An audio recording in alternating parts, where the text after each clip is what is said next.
The number one question that every homeschool family gets is, why did you choose to homeschool? And since Logan is the reason that homeschooling was ever on the table for our family, I thought it was the perfect time to start our series, Homeschool After Hours. In the series, we're going to be talking about all things homeschooling, family, marriage, business, pretty much everything is on the table. So we are starting this series with, why did we choose to homeschool? And to be quite honest, I did not think that homeschooling was ever going to be on the table for us. I didn't want to homeschool. When we talked about what we wanted for our kids, we knew public school wasn't an option, but I kind of just assumed we were going to send them to private school where I had worked previously and where he went to school. And so when homeschooling got put on the table by you, I was completely caught off guard.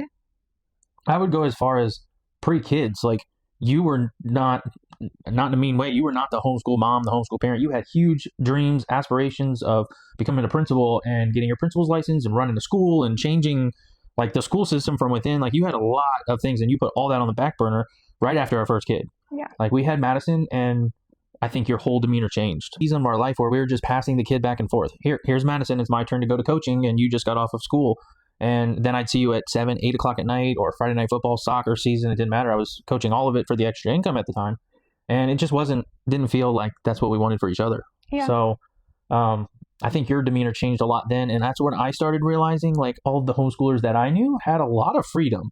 And even back then, there wasn't a lot of homeschoolers, but a lot of homeschoolers played sports with me and things like that growing up. And I saw the freedom. I saw the opportunities they had, whether it was athletics or in the arts or things like that. And so that kind of opened me up right off the get-go of like having a kid before school was, maybe that's 3 or 4 years before we even thought about school. Yeah. Of what we wanted to do. Yeah. So, and then you kind of transitioned to a stay-at-home wife. I did. Right? Yeah. And I got real comfortable with that. I liked it a lot. I was working 100 hours a week, at least 7 days a week. Mm-hmm. Knew the kids were watched, safe, happy, somewhere where I didn't have to like just drop them off and like hope they're okay. So that was kind of a comforting thing while I was at work. When I had a free moment and I could go away, even if it was the middle of the day, I didn't have to worry about like, oh, my wife's at work and the kids are at school. So like, yeah, I've got an hour of downtime, but what do I do? So it was kind of a selfish thing of like, I'm very protective of my time and where it's spent best. And I felt like with the kids in a homeschool environment, I could utilize that freedom a lot in that aspect. Yeah. So our daughter was supposed to start kindergarten that 2020-2021 school year. And we know that time was chaotic. Schools didn't know what they were doing. There was mask mandates and all kinds of stuff. Like, the world was just crazy. And our daughter was going to start kindergarten at 4, which as a former teacher, like, that's just a no. If you are able to redshirt kindergarten, absolutely do it, because when you put them in later, you give them a little bit of advantage. Starting kindergarten at 4 years old was just like already out of the question for me. And so we both graduated at 17. We were both the young kids. We were both young. Yeah. So we knew how that felt. Yeah. We knew it from a teenager perspective. Yeah, sports-wise, everything. But then I knew it from a classroom perspective. The youngest in every class struggles. And so I didn't want that for our daughter. So we already were like, okay, we're going to postpone kindergarten. We're not going to make this decision right away. And so when it was time for us to make that decision, we'd already redshirted. We couldn't do anything else. Like, she had to go to school. So we toured the local Christian school where we just assumed that she was going to go because I had taught there for years. Logan graduated from there. It was our comfort zone. And really, we knew all the teachers. We paid the application fee. Like, yeah. The walkthrough kind of felt like it was just like a informal, like, hey, we know your kid's going here, but we're going to just walk around. And we both know all the facilities. Yeah. Like, we've been there hundreds and hundreds and hundreds of times. So it was almost like a catch up. Like, we're catching up with the headmaster, all of that. I haven't been in the building in 2 or 3 years, or at least for me, because I was coaching. It's all outside. Like, all right, we'll do a quick thing. You got to check it off the box that you've seen it, you've toured it, and now you can start kindergarten kind of thing. And I just felt like during that walkthrough, I was two things. I was calculating your income, right? Which was zero. It was zero at the time. And I thought, wait, now we're going to be paying $10,000 to $12,000 for Madison per child, and we had another one that was going to soon follow. And I was like, okay, that's a lot of money to invest in something that I'm not sold on. Yeah, for the value, I didn't feel the value yet, and something was tugging on my heart hard that I didn't want to send my kid away to school. Like, she's been in our life for 4 years, 24/7. And it's like, I don't want to release that yet. Yeah. It was a selfish of me to go, I want to keep her precious time as much as I can in our home. So that was on my heart without even discussing it with Chelsea at that point. And then I think we talked about it a little that night, and then like within 24 hours, we were like, yeah, we're not going. Yeah. Like, it was pretty quick. We were both like, I looked at her, we discussed it, and we were both on the I same don't page. even think it was 24 hours. I think it was getting in the car. Okay. Getting in the car. Because here was my thing. So it was a Christian school, and I value the biblical aspect of the school. However, the school when we were touring versus the school when I taught there and when you went there, the environment had changed. So 2020 did a lot in Florida, and one of them was doing a step-up scholarship that did allow people to have funds to go to private schools. Now, that is a fantastic thing. That gives so many more students the opportunity to go to private school, to homeschool. It opens the door just for a lot of things. But it also opened up a whole demographic into private schools that changed the culture of the school. So not only was, not in a bad way, but there was a whole new shift of people attending. But I feel like the school itself grew so fast that they couldn't hold on to the core values that they had always had with hiring teachers, with the staff, and just like keeping up with the demand of students that they had grown so fast. And so when we were touring, it is a K-12 school. And so my little kindergartner, who was 4 turning 5, she was going to be on the same campus with seniors who are 17, 18 years old. And the conversations got me. That was the first time I was like, ooh, okay. I knew that because I had taught there. I was around that all the time. I knew what my second graders, the family dynamics, and what I experienced as a classroom teacher and the conflicts that I dealt with and just the students in general. But that was totally different. And it's so different when it's your own child of like, okay, do I want to expose my 5-year-old to this? Do I want her hearing these conversations in the hallway, on the playgrounds, between parents? And it's an open campus. So other people are coming onto campus for Bible studies and other things like that. And parents allowed to come to on the playground and to lunch. And that just completely changes the dynamic of what a Christian school really is.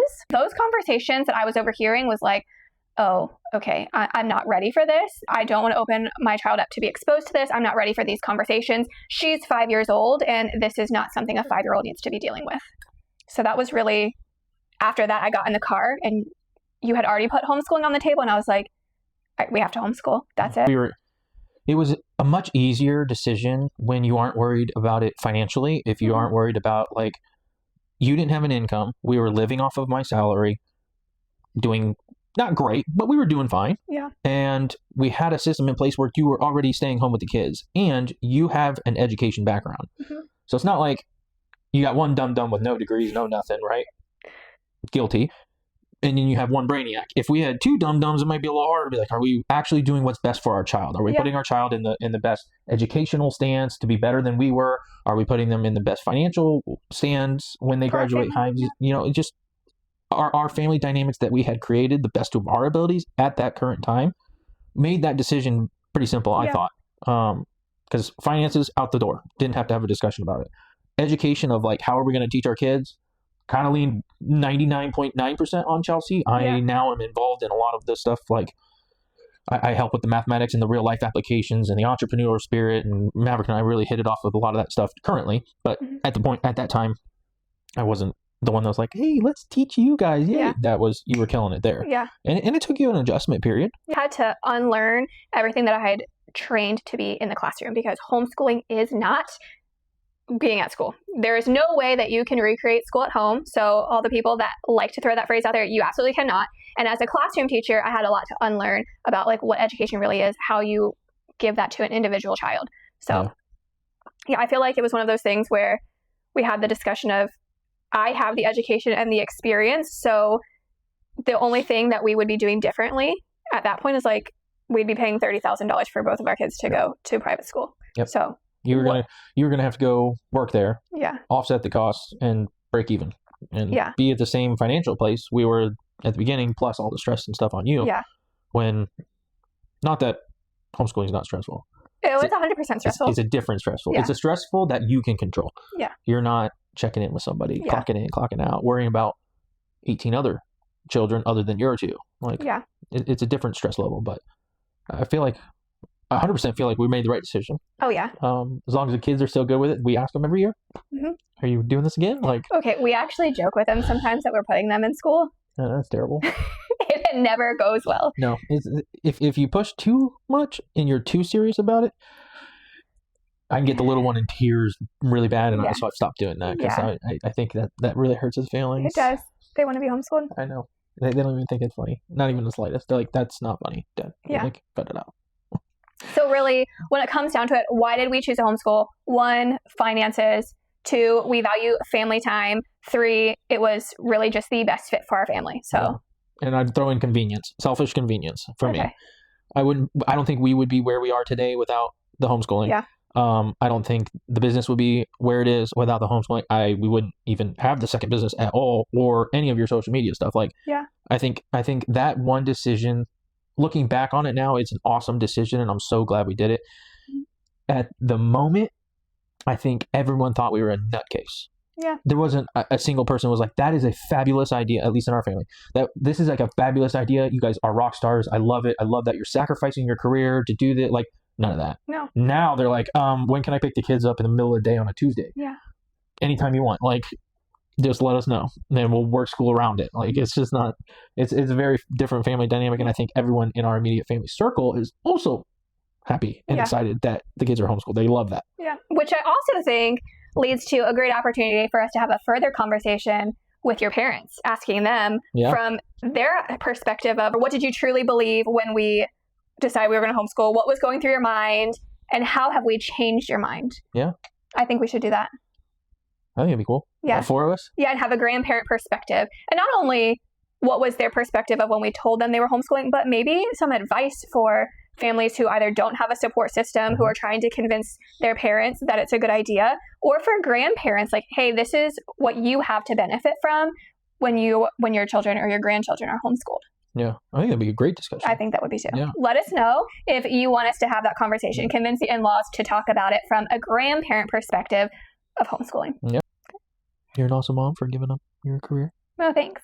So it's going to be a new series that we're going to do every weekend and just sit down, have casual conversations about life, family, homeschooling, all of the things. So let us know in the comments what questions you have for us, what you want us to chat about, what you'd love to hear about from us. If you wanted us to do a get to know us, because you might not know us.